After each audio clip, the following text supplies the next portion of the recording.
AI SEO, doing SEO for AI, and normal SEO. Is it different?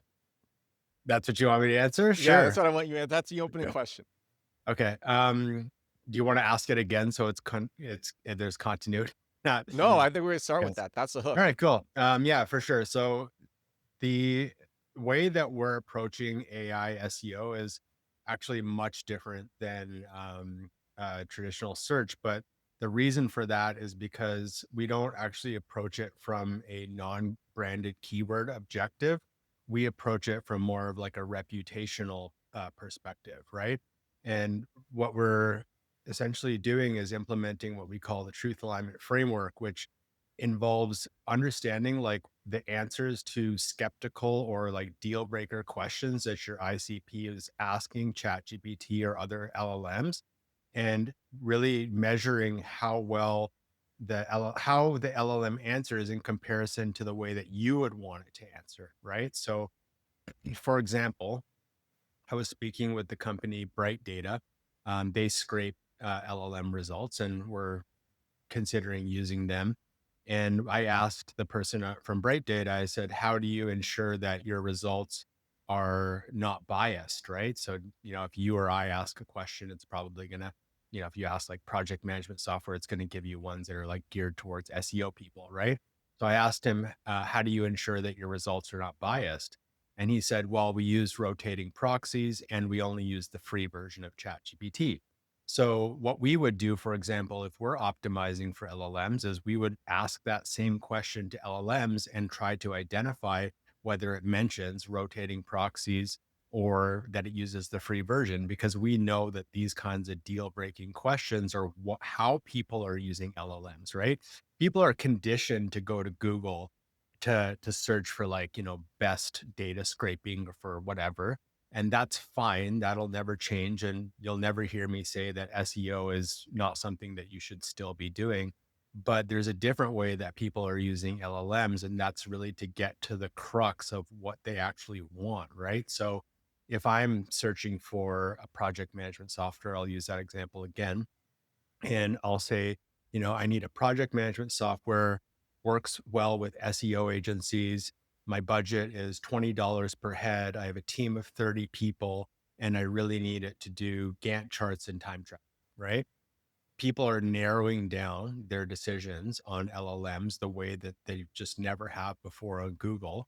And when it comes to being able to say that, our brand meets all of those things, or at least meets some of them, we don't want our clients to, miss out on that being a recommended answer, right? So actually knowing how the LLMs describe your business when it comes to like important deal breaking questions is really important. And that's essentially the framework that we've developed.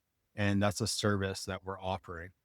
So optimizing for brand keywords, not just non. Everyone's trying to optimize for non-brand keywords, and you're going no, optimize for the brand. Yeah, optimize for the person who's already brand aware, right? Yeah, yeah. And look, there's a lot of overlap between like non-branded and branded, non-branded Google traditional search and non-branded LLM search. I think the contention that you're probably find, and I found it very much in telling people like, hey, I'm an AI search expert. I taught the course for CXL on AEO, et cetera, et cetera. They're like, you're full of crap, Steve. Like, I have amazing LLM results, and I didn't do one conscious thing to optimize for LLMs. And that's totally fair. You can totally have success ranking for non-branded keywords if you have a site that has, thousands of backlinks or even millions of backlinks, mentions, listicles, well-structured content, et cetera, et cetera. You can get great LLM results without, any conscious If effort. you've been around doing marketing for a while, you will likely have all of this stuff written and out there. But if you're a new site and you're trying to tell people you're a trusted brand and you don't have any documentation about why or what, like why you're a trusted brand or what you do, you're saying that's going to hurt you with AI. Yeah, because people, once they're brand aware, they're comparing you to other people there, and they're trying to see whether or not your service or your SaaS or whatever you're promoting is a fit for their needs, right? You just like take for example, like, buying a car, right? Like people want to know like how fast is it, how safe is it, how much cargo space does it have, like, is it reliable, and all these questions, right? They're not asking like what, fine. Maybe they ask like, what's the best family SUV? But then they've got all their specific questions that they're going to the LLM once they kind of Dude, understand what's this on is their short crazy, list. man. So Mike Friedman recommended you. Mike Friedman, he was on the podcast a few weeks ago. SEO Pub, that's his name as well. I got to Yeah. get the link to that because he was great. He recommended you, and this could not have been a better recommendation. You are speaking my language. This is like, first of all, I love using SEO to optimize for brand, and I also believe that when you optimize for your brand, you are also you are also increasing the rankings of non-branded keywords. Like things that you do to optimize for your brand will also increase all of your rankings, will also increase all of your SEO. And I think it's an area of SEO that a lot of people neglect.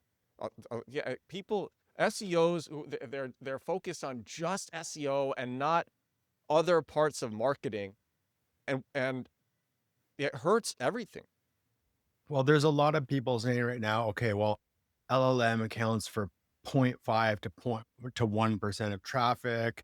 It's not important, like all the rest of it. But we know that, like, as users of AI every day, we use it to answer questions, right? Like, we use it to do a lot of different things. But when it comes to like actually, taking out your wallet or like paying an invoice, you're probably going to do some research before you fork over your cash, right?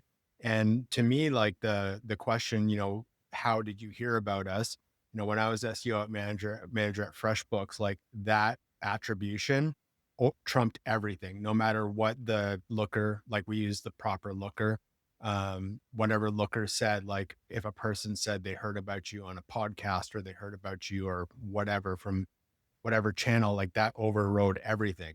And we still very much encourage our clients to ask, how did you hear about us? But I think the other thing that we have to start asking is, where did you research us? Right. Because that's going to, put some emphasis when people start saying, LLMs and all that kind of stuff. That's where this truthful representation of what you do is like super important. So, essentially the way that we're going about this is to like create a taxonomy of all the questions and answers that the ICP asks and how the company would like it answered. So like, how would your top salesperson answer that question about like, how does Bright Data ensure that their results aren't biased, right? And like codifying all these answers basically in an ontology and a taxonomy, and then reverse prompting to get those answers from the LLM. And then what our system does is actually compares to see, in what cases is the LLM accurately answering exactly the way we want to, or is it like partially answering the correct thing, the correct information, or where is it like totally misaligned and it's out, relying on some like outdated Reddit thread that says FreshBooks doesn't offer receipt scanning when it's offered that for years, but there is some outdated information out there that's influencing an incorrect answer, right? So effectively, when we do that measurement and that interrogation to see how accurately the LLM is representing us, we also very much map out the landscape of content that's influencing it to answer it in those ways. And then we know, on this page of our website, we just need to add a little bit more information on this to make it more robust. And then what we're doing is actually measuring over time how we can improve those answers. This method of marketing is so effective, I had to make sure it wasn't against Google's rules before I kept doing it. It's a form of SEO I call compact keywords. Whereas most SEO focuses on putting up articles to answer questions how, what, when, compact keywords focuses on putting up dozens of pages that sell to searchers who are actually looking to buy. These pages rank on Google and convert so much better than normal that when I discovered this years ago, I couldn't believe this was allowed. It's less work too. The average compact keywords page is only 415 words. Compact Keywords is a 13-hour deep course on getting sales with SEO. A customer recently said, "Each lesson is dense with information. You're giving years worth of experience boiled down into 15 to 30-minute lessons with no filler or fluff. I feel like I'm gaining a new superpower." Compact Keywords is about setting up an SEO funnel that brings you sales for years and years and years. It works with AI, it's less work than traditional SEO, and it makes way more money. You can get it now at compactkeywords.com. Back to the podcast. You're measuring over time. Yeah. So you're tracking what? You're tracking LLM results? We're tracking the LLM's answer to skeptical and deal breaking questions about a brand, right? So, you know, if that question was like, again, like I'll just use the Bright Data example. How does Bright Data ensure that their LLM results are not biased, right? So we measure that today and it doesn't have a good answer. But then we know, okay, there's this blog that talks about it. There's this help article that talks about it. We have to go and actually improve what's said there in a more retrieval friendly manner. And then we're running that interrogation prompt to say like how do we ensure non-biased results, and phrase that in a number of ways. And then over time, when we keep asking that question, we can tell if we've got the information that we want in there, right? So let's say, next time when we update that information, it does say, we use rotating proxies, and we use the free version of ChatGPT as to avoid any bias. We know that we've done our job in that case. How long have you seen it taking for, It can let's be say, instant ChatGPT? because the Yeah, instant because because the it's crawl is searching. fresh every time. Yeah, yeah, yeah, right. So have you heard about, man, there's so many conversation points that I could go up this. Like, I'm so hyped by what you're saying, dude. This is so, like, I talk about this stuff all the time because I actually say go after non-branded bottom of funnel keywords. But the thing is, in order to make, and the pages, they don't even have to be long. They have to be like 400 to 500 words. But when you target one of these keywords where people know what they want, but they're just looking for a brand to give them what they want, they already know what they want. So just target that non-branded keyword where they're looking for something and now they're just deciding for a brand to go with. And then you have like the hero, the above the fold, saying, we do this not bottom of funnel non-branded thing, and then the rest of the page is dedicated to why you are a good brand for that. And that's the type of stuff that gets surfaced in LLMs as well, because you were literally writing about your company and why it satisfies this use intent. And you make lots of these pages targeting all these different use cases, and then you're giving all of that documentation for why your brand is great, and that's being surfaced. Yeah, I mean, like, there's also different, very much different types of SEO, right? Where people are more brand aware in other cases than not, right? So if I have a leak in my roof, can I name the top roofing companies in my neighborhood? Probably not. But if I'm searching for a project management system, I know that it's Monday, ClickUp, Asana, I know the major players, right? So I think as well, like SEOs probably took more credit than they deserved in niches like that, where it was just a matter of getting in, and then a lot of that branding that the company has done, which by the way, those budgets are way more than their SEO budgets. That's, really what helped them earn the click, even though they were in position number 6 against, lesser known brands, right? So um I feel like there is, in cases where, in the top sort of results, top sort of like, sorry, let me back up here. In categories like CRM or project management, or, you know, uh, data analytics platform, whatever, where we know that there's like, top brands that are always being cited. That's where this like truth alignment idea, becomes really paramount, because people are really not using Google for research. They maybe just be like, best whatever, and then see the results, and then start having a chat just directly about those companies, right? And just to go back to your original question as well about the difference between AI search and regular Google search. I will also say that there is a strategy that is more like actually, that is different in terms of like how we structure comparison pages, and the fact that we know that comparisons are a native strength of LLMs, right? So if you go to ChatGPT deep research and you're like, tell me the best project management software, it's like 9 times out of 10 gonna say, do you want me to compare, against other brands, or do you have a brand in mind, and do you want to learn more about them and their competitors, right? So when you create competitor pages, company A versus company B, don't just stop there. Actually create them that are niche down on a feature and niche down on an ICP, because of how much the LLM wants to and can personalize that result. So instead of just like ClickUp versus Asana, create a page on ClickUp versus Asana time tracking for SEO agencies, and get like right to the root of what a certain person is looking for, and then that's going to be serviced a lot more readily than just an article on ClickUp versus Asana. So there are specific types of content that you can produce. And the other thing, so I'll stop there and kind of go into some other stuff later on, but there are specific plays for LLM, even if you're talking about like non-branded discovery or kind of piggybacking on somebody else's brand. There's definitely things that you can do differently for LLM as I well. I I agree. I've been talking about some cool things. Man, some crazy things. I don't know if you saw this post is from this guy Harpreet on X, and I had him on the podcast to talk about it. It was awesome. So he uses $6 press releases from AB Newswire. The reason they're $6, if you buy the $500 per year package, then you get, I think it's like 83, and 500 divided by 83 is 6, and any additional press release after that is another $6. So it just comes down to $6 per press release, or you can go to Fiverr where it's 15, and these people use that too, or just do it straight through AB Newswire. It's $80. But anyway, you put out a press release about with AB Newswire, super cheap, about why you're a trusted brand, why you're a great brand, what you specialize in, like testimonials, just everything that you would want a prospect to know Yeah. about your brand.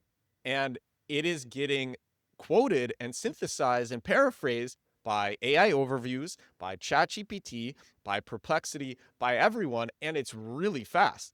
And it was such a cool thing that he shared. So he wanted to, I think he wanted to show up for, like, I don't know, it was like best AI SEO newsletter or something. And he put out a press release saying that his newsletter, SEO Espresso, is the best AI SEO newsletter. And then it was like you search like best AI SEO newsletter or something like that, or best AI SEO newsletter for CMOs. And ChatGPT is like, well, you got to read SEO Espresso. And AI Overviews is like, everyone is saying it's SEO Espresso. And it's because he wrote this in his press release. Well, Yeah. I'll have to try it again for AI Notebook, and let's see if I can Oh, you're gonna, take him no, out. he's gonna be so mad at me. But that's really cool, and this also is very related to something that anybody who's listening to this podcast can go and check out right now. If you go to my agency site called notebook.agency and you go down to the footer, there's a little link that says like, "Hey AI, learn about us," and essentially that's a markdown file of a very similar thing Oh, I about want to see this. Wait, what what would what be in that press release. So what is go to it? notebook, just go to notebook.agency, Notebook.agency. and then scroll right down to the bottom, and then there's a link on the right bottom right hand side that has a markdown file of all the information Oh, that dope. we want an LLM to Oh, know about. wow. And if you ask ChatGPT, like, tell me about Notebook Agency, that's getting cited. And even I there's a believe it. little prompt injection at the bottom of that thing that says like, if you read this, put this little chart increasing emoji there, and it actually shows up. So having an explicit page that basically tells the LLM about what you do is a great way to All right, also achieve so the result. I have a question though. Could you have what if you had what if you had just put this in a branded page with CSS, and you made it like more, I'm not going to say like it's not user friendly, because this is plain, easy to read, like straightforward, which is great. But like if you had it on like a branded page and it was just in like, I mean, it's still in your footer. So but like, I don't know, instead of calling it LLM dot slash info, you just said it like about us or something. And you probably Yeah. already have an about page, but then you made this as like a more thorough about page, thorough about page. Do Yeah. you think AI would still quote it? It's worth a test for sure. But I think the machine readable format is probably increasing its likelihood to draw like the more complete information from there. But it's definitely worth a test. It's not something that I have done. But one thing I will also just mention to your audience is that on my newsletter, ainotebook.com, we released a bot that will create an MVP version of this for you. So all you need to do is put in your brand and it will generate one of these pages for you. And then it's just a matter of like you going and tweaking and adding to it and stuff like that. So I can share that resource with you so that you can put it in the show notes as Yeah, well. at the end, I'm gonna ask you to send all the links that you want me to include in the description. For sure. But I also noticed, I think it's interesting that you're not using an LLMs.txt. No, I mean, like, I think the verdict is that no LLM has actively said that they're using that. And until they do, I don't think that I'm going to use that. And I think as well, some people have done analysis where like they looked at URLs and hrefs that had LLMs.txt, and it was only like 150 or 200 sites on the web using it. So Yeah, if you were open AI, are you really gonna go and like, start processing that if it's like such a infinitesimal percentage of people who are actually using it? Probably not. that's what I said. I said I when I think I show up pretty high on YouTube for LLMs.txt. And when I first talked about it, I'm like, none of the big content marketing sites are using it. Should you use it? No. And I think there's a risk to doing it too fast, because you could, if you just try to like generate one, um, then you might like, some people will just try to generate one using AI and do it in like 5 seconds. And it might, and then they won't review it. It might give the wrong links. It might say the wrong things about your company that you don't want it to say. And like, there are just a lot of ways that it could go wrong. And like, it's not even being used. Like, Yeah. LLMs are not even using it. So it's just it's a waste of time at best. And at worst, you could do a shoddy job and have it actually hurt your brand. Yeah, I think you're much better off like understanding what makes content retrieval friendly and just focusing that on your pages. And also like, again, like I think the thing that people take issue with and like anybody who says that they optimize for AI search is that like they think it's a replacement for SEO, and that's absolutely not the case, and you'd never hear me say that. And like there that there that that you can be a GEO expert without being an SEO expert, which is absolutely like the exact opposite of how I feel. There's it's rooted in SEO fundamentals. And even if the activities at the end of the day are the same for GEO and SEO, the if depending on what your actual goals are, right? If your goal is to influence LLM performance, you might change the priorities that you put on your SEO efforts in order to do that, right? You may focus more on brand. You may focus more on comparison pages. You may not focus on head keywords that are going to drive a shit ton of traffic. Instead, you might go a lot more niche. Even though my point being is that even though it's rooted in SEO fundamentals and a lot of the activities are the same, depending on your priorities, the order of what you do things may shift. So, and therefore I feel like the discipline is like, it's still music at the end of the day. It's just a different genre. I think also focusing on what you're talking about, basically branded keywords. Yeah, focus. I would say that's like a very general way of describing it. But what you're talking about, that increases EAT as well. That makes you a more authoritative site, like a more Yeah. expert site. Like the more people you like, okay, just think about this from a marketing lens, right? People are going to LLMs to do their research on a new car, look, if you're buying like HR software, some of those softwares are like $1 million a year. There's no way that a person is not going to, like, I'm talking about, like, global payroll, device provisioning, like the whole suite of like HR information systems. Some of those deals are absolutely huge, right? So there's no way that people are not like asked to do lots of research before they start reaching out to vendors, and all that research is going on to LLMs. So if you're losing people in that research journey, which is very much a black box, so it's hard for SEOs to get their head around because it's not driving the traffic or whatever. But if you're losing people in that black box conversation, you're converting fewer leads and you're not growing your business as effectively. You're not getting that person to become your customer and become an evangelist. And like, it just breeds itself, right? So to be so narrow to say that like I'm only going to do my regular SEO and then the LLM results will come. Well, you have to actually make sure that the LLM is answering truthfully and accurately on your behalf, or else you're just going to lose deals that you just have no sight of.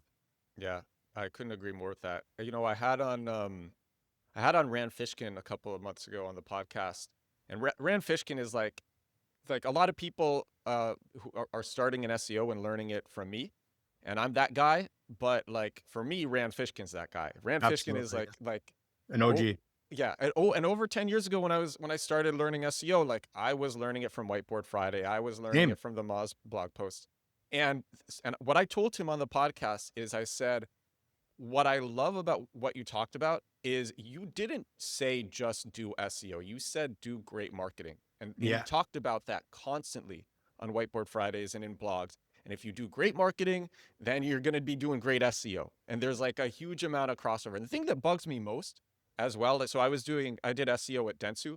And like what drove me crazy was how the agencies at Dentsu weren't, especially like the other agencies, how they weren't talking with, I was at iProspect doing SEO. They weren't talking with iProspect enough because if you are informing other marketing efforts with keywords and language that people actually use and data informed language, it can be so much better and so much more evergreen and everything can work so much better together. And but yeah, like great SEO is doing great. I mean, SEO is, you still got to get the technicals right. You got to know how to find keywords and target keywords and do good copywriting and proper SEO copywriting. But it's a large part of SEO is also doing great marketing. Your brand is going to build more backlinks for you than any link builder, right? Yeah, Um, man. you know, Yo, actually I put out I put out an article on my site and I said no link building budget could buy these results. And I yeah. share how like Canva, they made like it was Canva, all these other examples, they're doing linkable assets. And they're not even doing them for the links, they're just making cool lead magnets. Canva made a color palette generator where you drop in an image and it tells you the dominant colors.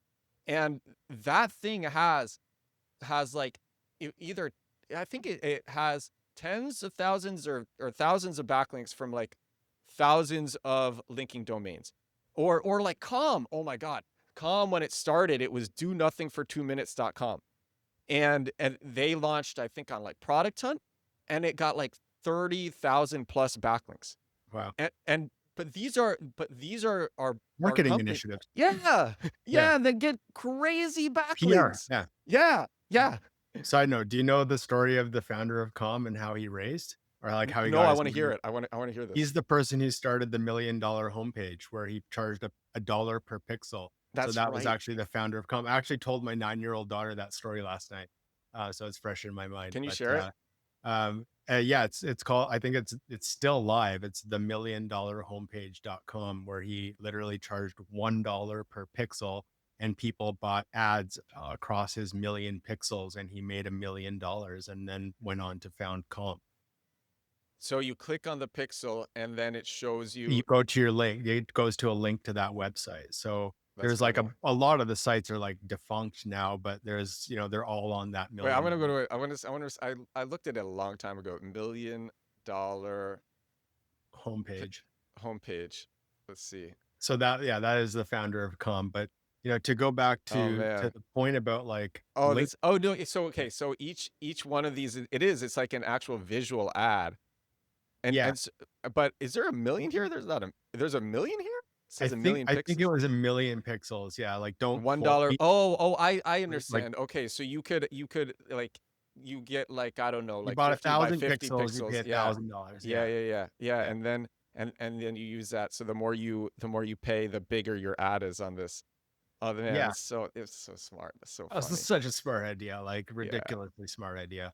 And like what an amazing, my point to my daughter was like This has these things 65 domain authority. This has these 65 out of 100 domain authority. and I mean it went viral before social media, right? So it was like, like 314,000 backlinks. yeah.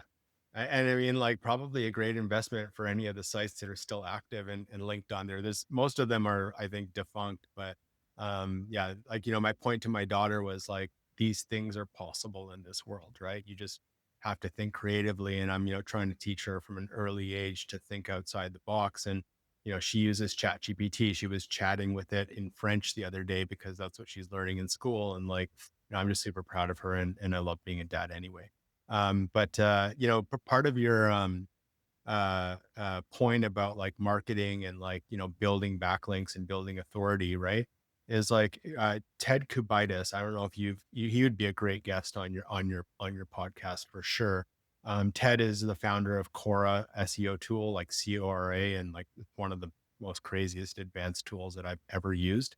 And I was at a mastermind with him many years ago, and he is speaking at my event, by the way, SEO IRL, taking place October 16th and 17th in Toronto.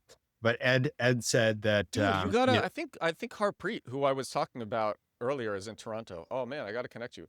The yeah. guy, yeah, he's great. But what Ted said was, like the DR rating is logarithmic, right? So it's harder to move from uh DR 60 to a 70 than it is moving from a 10 to a 20, right? And really, like when you're competing against, the big players, they're all like DR 70 plus, DR 80 plus. You're not going to buy your way there. You can't. You literally can't. You could buy your way from a 10 to a 30 to a 40 to a 50, maybe. But then once you really start competing with big boys, it's like you can't just buy your way to that authority, right? You have to build a brand, you have to build assets, you have to provide value, you have to go on podcasts, you hire people, there's all kinds of things. You do email marketing, you build your brand, right? And doing that, like we learned with everything that happened in the affiliate SEO industry, that if you don't have a brand, Google's not going to reward you. If you don't have any brand searches, you're shit out of luck on Google, right? So thinking about like SEOs, very technical disciplines, so much to learn. We know that we never stop learning, but I would say, if you're not learning about the other aspects of marketing or like communicating with the other marketers, either they're your clients or they're, or it's people who you work with, et cetera. If you're not, showing them what they can do to help you, you're really putting yourself at a big disadvantage. I created a bot called Linkable Asset Generator. And Dope. what that has is we did research using Ahrefs Content Explorer. And we basically researched like, I think it was 35,000 highly linkable assets. And we put that into a spreadsheet and we uploaded it to the back of a GPT, back end of a GPT. And we also created like some popular kind of like formats for um, linkable assets like templates or calculators and things like that. And so basically what you do is you put in your niche and it scours the 35,000 rows of like different linkable assets and tells you if there's like anything that sort of matched your niche. So you can get like some inspiration there. And then the other thing that it will do is basically look at your specific niche and try to suggest, different linkable asset ideas that are in line with sort of the categories that are in the prompt, right? So maybe there's a calculator that you could create. Maybe there's a listicle, maybe there's, a template, et cetera. Yeah, A I like data that. study, statistics, there's lots of different things in there. So basically that's one of the Have you made main. any cool linkable assets? I mean, that tool itself is a linkable asset. Yeah, yeah. Well, I should probably do that, but um, there's like different statistics and studies that we've done, um, tons of calculators and tools and templates. Like when I was at FreshBooks, like we went ham on invoice templates, and we ranked for that keyword #1 for 2 years. It was like, $10 CPC keyword with 300,000 search volume. So I'm no stranger to like creating those types of assets. And I know that the power that they can have to build links, but even like when it comes to templates and stuff, they have the power to convert as well. Oh yeah.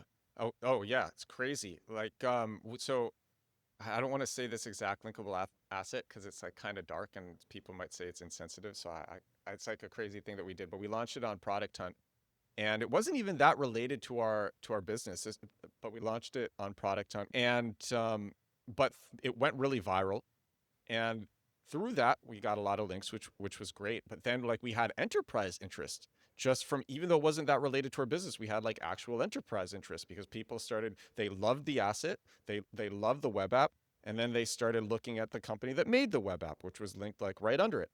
Yeah. And yeah, and linkable assets. I thought of, as we were talking, I thought of what a good example for like, because I really like trending news linkable assets, trending news web apps. So like something that you could do is like, let's say the Silicon Valley Bank collapse was happening right now. What you could do is you could make a web app that calculates the percentage of like whether or not the Silicon Valley Bank will go. Mm. It's literally just like scours. Probability. Yeah, Yeah. yeah. It like you could build this with Claude in like 5 seconds. Yeah, Claude or with Cursor in like 5 seconds, and it calculates the probability using the trending news and its site sources, and it's just really nice looking, really easy to read, really concise, and it's like a big percentage at the top of the screen, and then you have that, and it's trending news when everyone's talking about it, and you drop it on Product Hunt, and then like of course it's going to go viral, and that's going to get lots of links, and you have that as like a subdomain, or you have that as like a path on your site or something, and then it, if it's related to you, you find, or you find some way to relate it to you, and it's like brought to you Yeah. by. Or, even like beyond just like that too, just kind of a somewhat related in my mind, at least in terms of its creativity, is like creating a GPT that does something similar to your tool, right? So I'm connected with a client who worked with us for a brief while. It was just kind of like a short-term project. But I said to him, like, there was actually a post. His name is escaping me. He's an Australian SEO, and he noted that like GPTs are ranking really well, and it doesn't take a lot to get a GPT to rank for like resume generator or cover letter I've generator seen and stuff this. like that, right? So the client's business was specifically like an ATS friendly resume generator. So like actually creating a GPT that kind of puts you in front of that right audience, and then says like, oh yeah, by the way, if you want this resume to like match the job description and update you on the status of new jobs and all this stuff, like try our tool. That's another like creative idea that a person can employ, not so much on their website, but something that could rank very well and drive exactly the right qualified traffic to That's you. smart, man. So okay, wait. So you make a GPT. It has like some name for some non-branded use case that people search for, like resume generator, for example, and it generates your resume, but then it also recommends the brand that made it.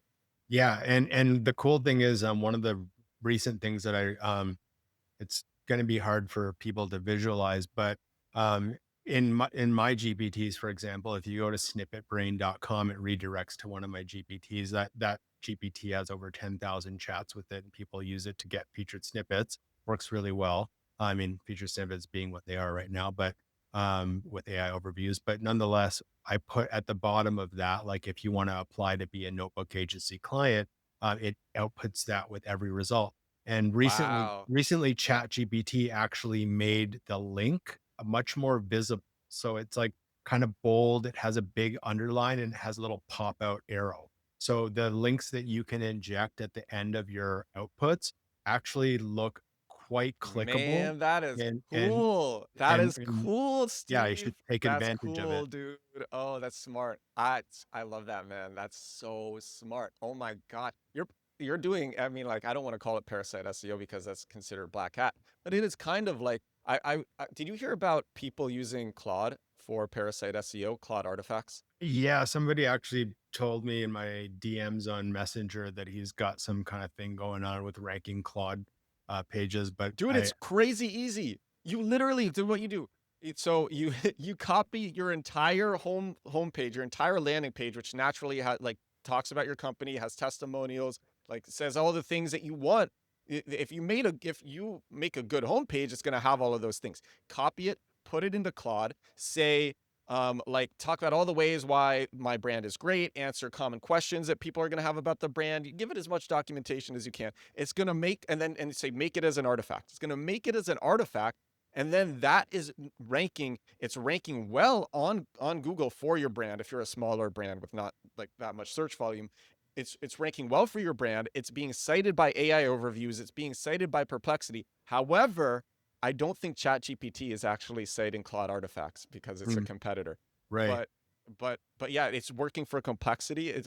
Or Perplexity. It's working for AI overviews. And so I had ChatGPT make literally like I had ChatGPT come up with a fake brand called Serenity Caffeine, like headache free. I said write all the copy for a landing page and fake testimonials and all this stuff for a fake headache free coffee brand called Serenity Caffeine. So did it. I copied that. I gave it to Claude, told it to make the artifact. And then if you go and ask Perplexity, like tell me about Serenity Caffeine, and if it's good, it's just citing that Claude artifact. Very And cool. yeah, Yeah, and you know what? If that's ranking, like put some links in there for yourself as well, because like if that's crawled and it's ranking in the vein of like what you want, if it's yeah. the idea about like your best link is the link that's ranking number one for your keyword, right? Because of that relevance. And you could actually use that as a link building strategy if these things work that well. I think I think they can rank well for I haven't tested this enough, but I did see it actually ranking for a non-branded keyword. It was at the bottom because the non-branded keyword was at the end of the page title. But I think if you are actually making it, because you can make a Claude artifact in 5 seconds. You just tell it to write an article, and the H1 is naturally going to be the page title if you do that, and then you say like start the H1 with this phrase, and that phrase is your keyword, and then just because that phrase is at the beginning of the H1, which is at the beginning of the page title, it actually has, if it's not a super competitive keyword, it has a good chance of showing up really high, and then it recommends your brand. Yeah, um, and it's also knocking somebody else out of the search result. yeah, knocking somebody. So some guy, he is back to the press release trick. He he has this company called fatgrid.com. I don't know if you read about this on LinkedIn. And there was some comparison page that he didn't like, and it was on page one of Google. So he wrote a press release about his brand to knock it out of to knock the comparison page to page two of Google. And his press release shows up on page one, knocks the comparison page to page two, and then like I think he mentioned like the SEMrush stock drop, and then an AI tool misattributed the SEMrush stock drop to his company because it was mentioned in the press release, because the press release like literally influenced the like press releases influence AI so well. Yeah. Yeah, these tricks are crazy. That was actually one of the things I had planned. Like, I've got a big backlog of ideas and stuff like that. And one of them was actually to try and assess what press release companies do the best in AI search. So it sounds like this AB one is definitely Yeah, one to AB add to that Newswire list. is worth looking at. Though I think I don't I wouldn't recommend. I have to look closer, but I wouldn't recommend putting a link to your website in an In the in press it. release, yeah. Because Yeah, it could be like repeated anchor text and all well, that. it could go to some shoddy sites that you might not want links from. Yeah, yeah, yeah. So Sure. that would be the like it just needs more research. But like in terms of like, but if you're not linking to your site and you're just using the brand name, like that's fine. Yeah, And yeah. yeah, Cool. and I'll definitely check that one out. You said they're also available on Fiverr if you don't buy that subscription. yeah, yeah. Well, I would double check with the Fiverr people. Like, are you using AB Newswire? Like, what press release distribution service are you going with? But Yeah, so worth a test. Cool. so let me ask you: do you have like there are so many strategies that we've been talking about? Do you have like any go-to strategies that everyone needs to be doing? Well, comparison pages one. The other one that I'm probably known for, starting with FreshBooks and also on a lot of other sites that we've worked on, like mappedin.com, signaturely.com, and others. That's like verticalizing a keyword across different, disciplines. So, invoice template for graphic designers, for contractors, for lawyers, that kind of strategy works, I think, still really well as a good way of building like topical authority for one verticalized keyword. So I've done that for contract templates for signaturely.com. We also, by the way, also ranked for a 300,000 search keyword online signature. So it was a second big one like that I ranked number one for. And then also How'd you rank for that? just honestly like backlinks and topical authority. Um, and then mappedin.com, we also did the same thing on like indoor maps. I want to go back. I'm sorry. Warehouse. I think it'd be cool to break down a specific ranking because like a 300,000 monthly search keyword is that's probably going to be a competitive keyword. Yeah. And so you were building links to the specific page that was targeting it. So yeah, yeah, FreshBooks and Signaturely that were the two that were the big ones for that. The two biggest keywords I've ever ranked for are online signature and invoice template, and like held those rankings for years.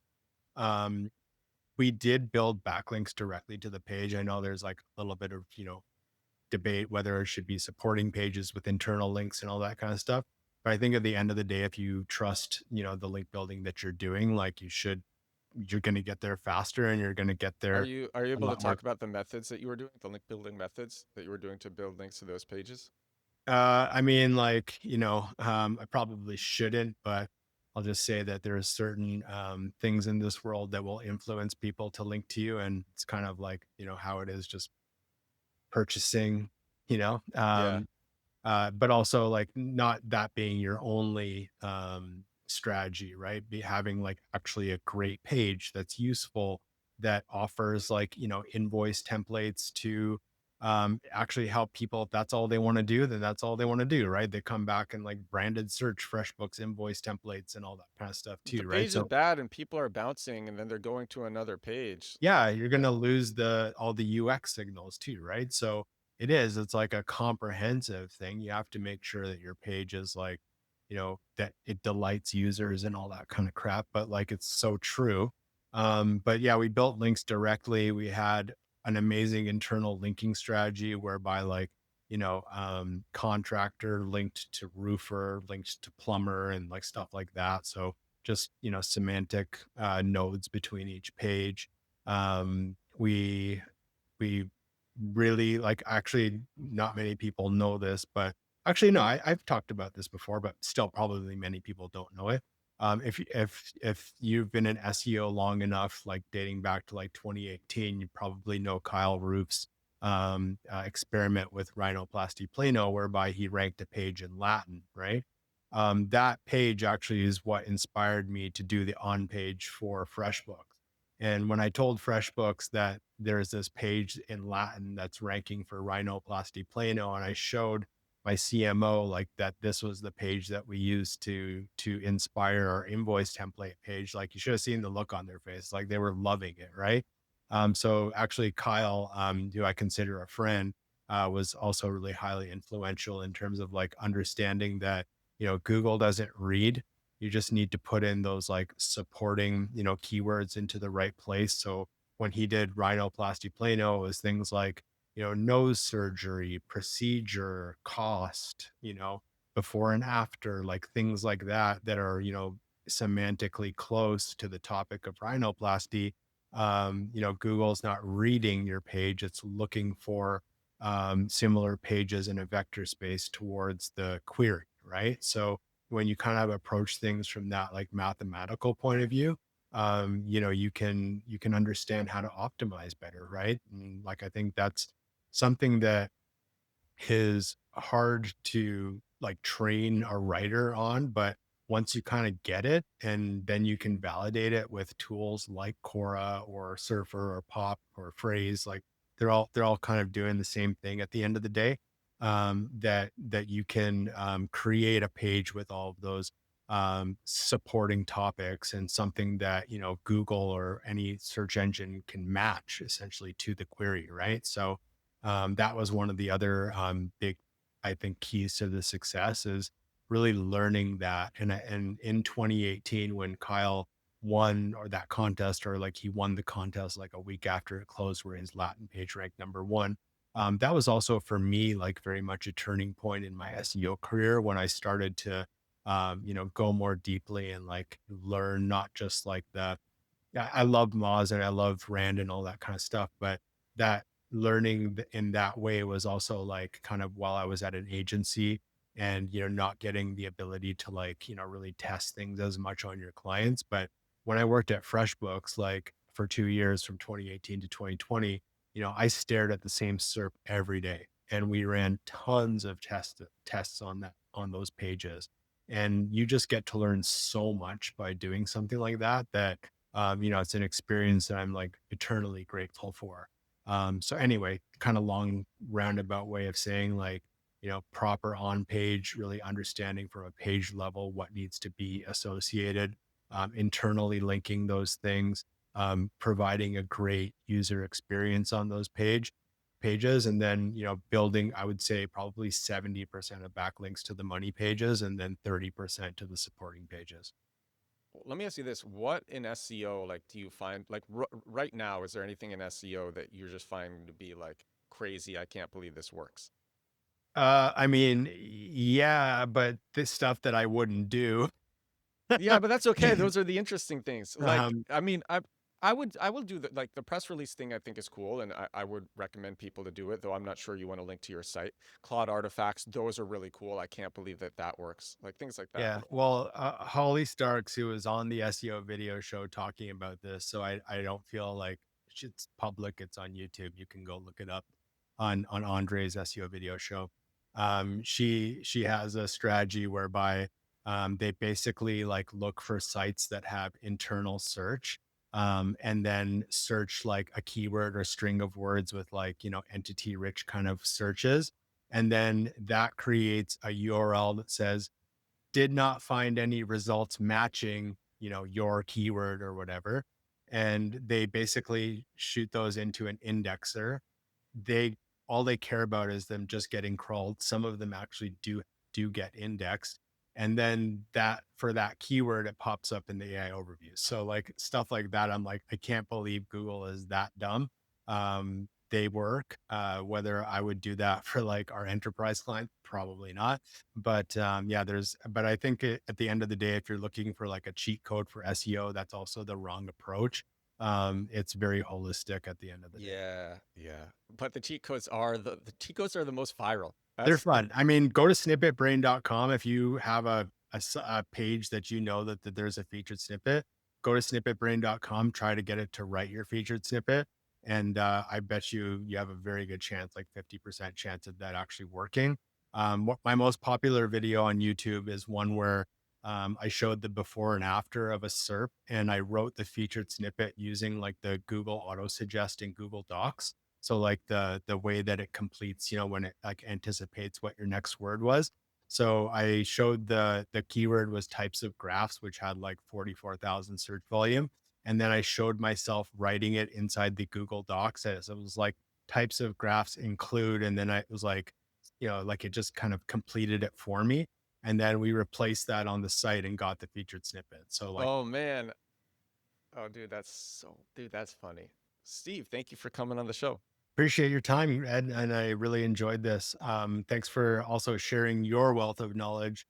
Really enjoyed it. And yeah, if anybody's looking to connect with me, best place is probably LinkedIn, Steve Toth. And then I think actually better, that's the most like accessible.